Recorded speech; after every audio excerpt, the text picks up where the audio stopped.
Good morning, everybody. Listen, welcome to another edition of our End Zone Club where I have a very special guest.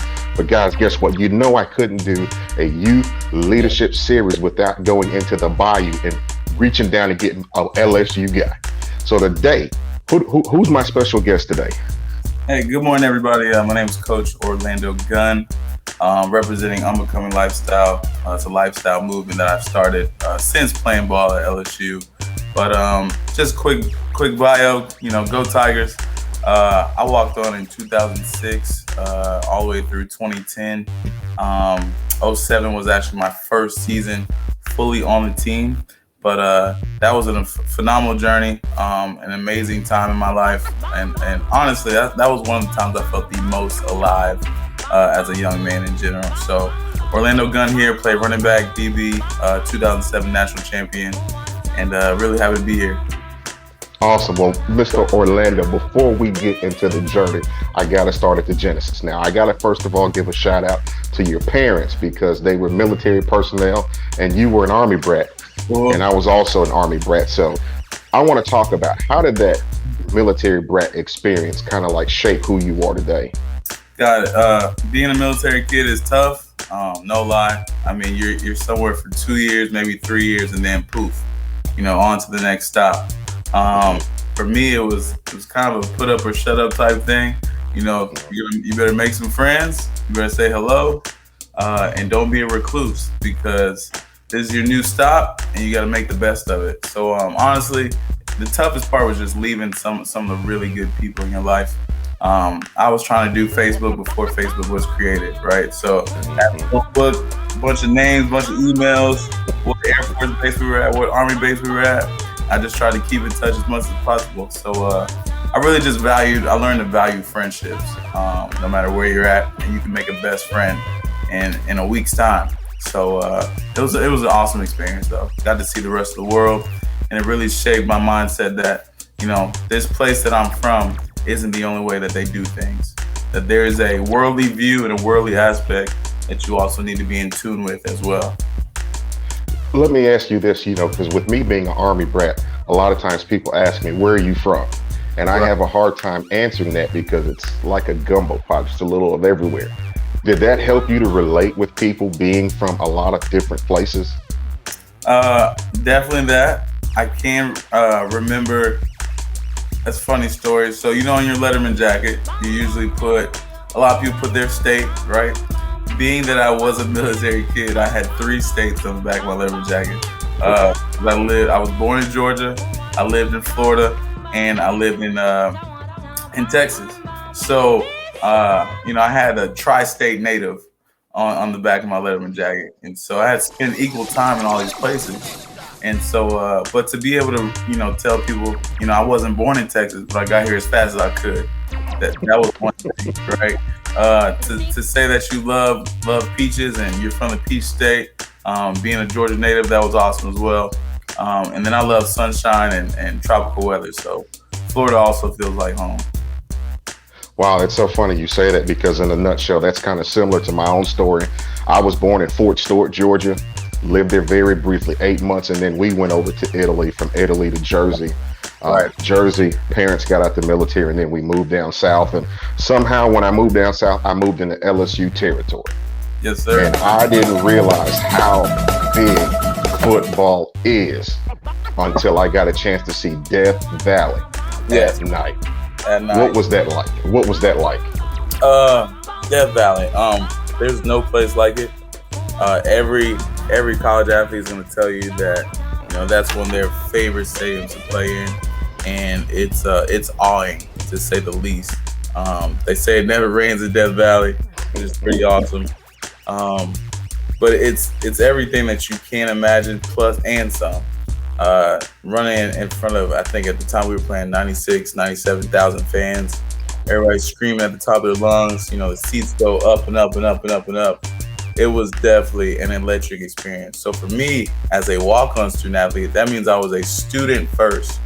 And so my very first game, I'm in the top of the stands. And all I can think of is, my God, I cannot wait to get on that field. Like, no matter what happens, I'm going to get on that field. I'm going to find a way. And sure enough, God blessed me with an opportunity to play, and but it was phenomenal, just electric.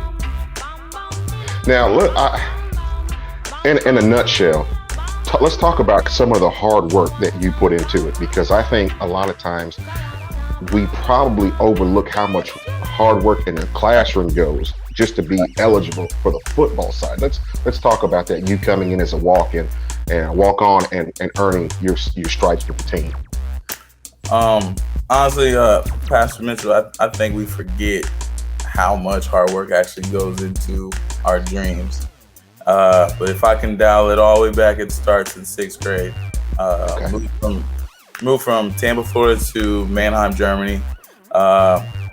I was a hefty kid, didn't have many friends, wasn't really sure what direction I was going in. And a teacher noticed me sitting in the back of the lunchroom by myself. And, at this point, I had lost a pretty good nucleus of friends. So I was being I guess, more of a recluse than usual. And for 2 weeks, I sat in the same spot in the lunchroom and nobody talked to me. One day, a teacher noticed me. She brought me to her office. She asked me, what are my plans? What are my goals? I just said, well, I want to make good grades and I want to be known. I just want to be somebody. And so she put me in a program called AVID. And so AVID it stands for Advanced Via Individual Determination. And so AVID's a college readiness program that prepares your BC students and turn them into AB students. And we learn about community. We learn about actually going to college and creating careers. And so that was one of the main pillars in my life.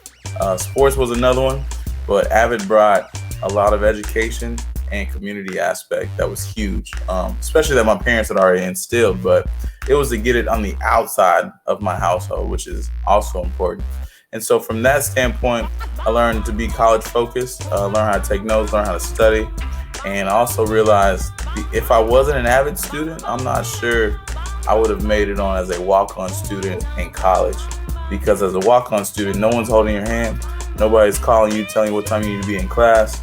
Nobody's reporting to me what is due that week. I personally had to manage everything myself.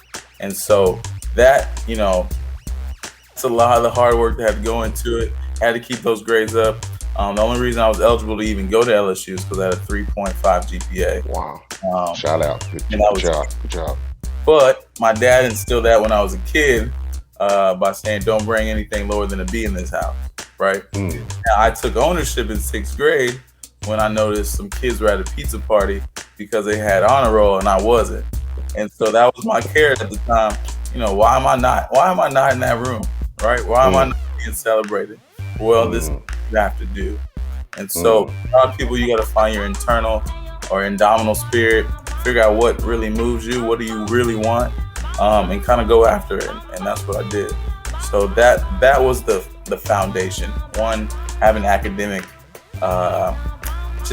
counselors, academic teachers, but having some people hold you accountable academically, which is huge. I'm listening to your story and I'm getting so many different takeaways because, whereas we're gearing this towards a certain demographic, what you're saying applies to everybody because leadership starts with a foundation. And I'm glad that you had a father that was able to really speak that, but also you're speaking to those who are falling to the crack. You're giving them kind of like a sense of standard.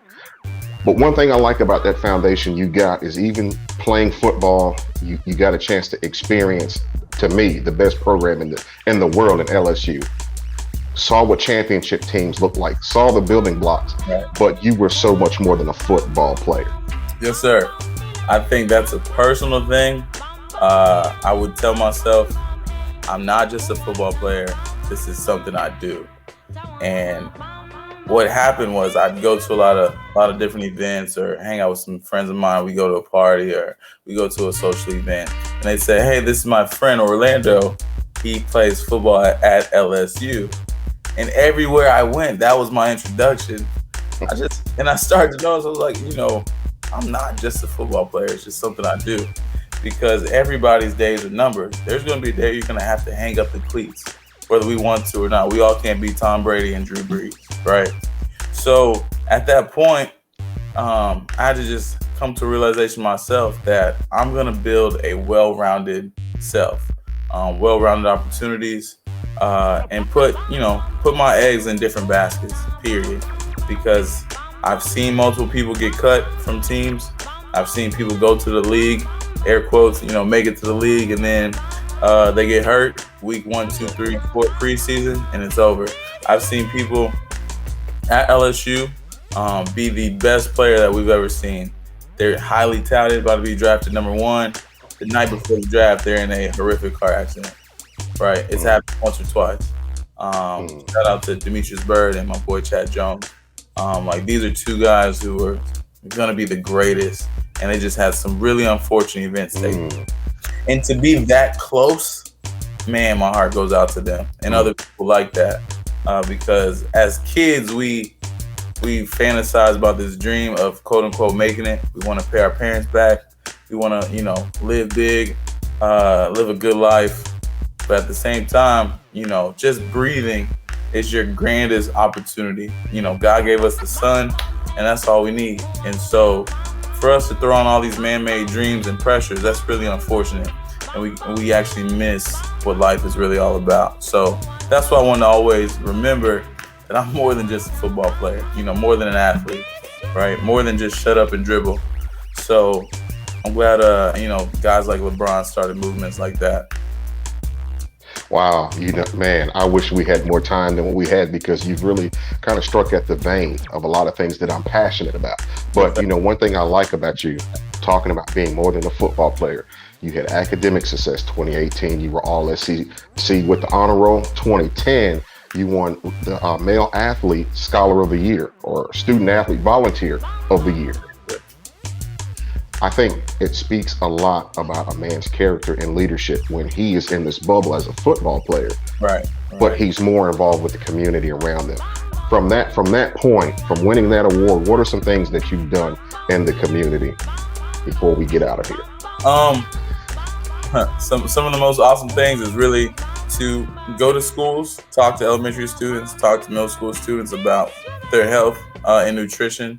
Also talk about their academic success and prepare them for those standardized exams. Many tests may not be very fair, but neither is the rest of the world. So this is the game that we're in. So let's do the best that we can to win. And so that's been my whole motto. Just try to prepare other students and student athletes for an opportunity to win. Just give them the best chance to be successful. So talking to those schools was excellent. When I was at the NCAA, we got to put together some community events as well, where we did flag football games and flag football days like that. But even further on, I was able to pay it forward. Being an Avid student, when I got my first job with the Miami Dolphins, I created a Avid NFL day. And so all the kids that were in an Avid program in the state of Florida, I brought to an NFL game and gave my personal story, personal speech. We did a networking event. It was about 750 teachers, kids, and parents. And that was one of the most things I'm really proud of, is to have that opportunity to tell them, hey, you don't have to be a ball player. It's just an avenue. There's hundreds of people that work on the outside of the football field that we don't even pay attention to. And so that was phenomenal to get them to understand that they can start here, but you don't have to finish here. The finish line isn't the playing field. That's just the beginning. So when everybody laces up their cleats, just understand, I'm going to ball out, I'm going to have fun, and we're going to see where this thing goes. So as a walk-on student athlete, I had to play the best cards that I was dealt and go from there. Well, it sounds like you played those cards well. Wish you Godspeed in everything you're doing. I didn't think we were going to run through 14 minutes of conversation, but it just makes me feel like there's more things to be talked about. Yes, sir. Yes, sir. But anyway, brother, I thank you for your time. We will converse very shortly. But guys, you guys make sure that you tune in every week to these conversations we're having, where we're highlighting leaders that are sharing their stories that are going to propel you from potential to purpose. Make sure you guys tune in. Until next week, be blessed.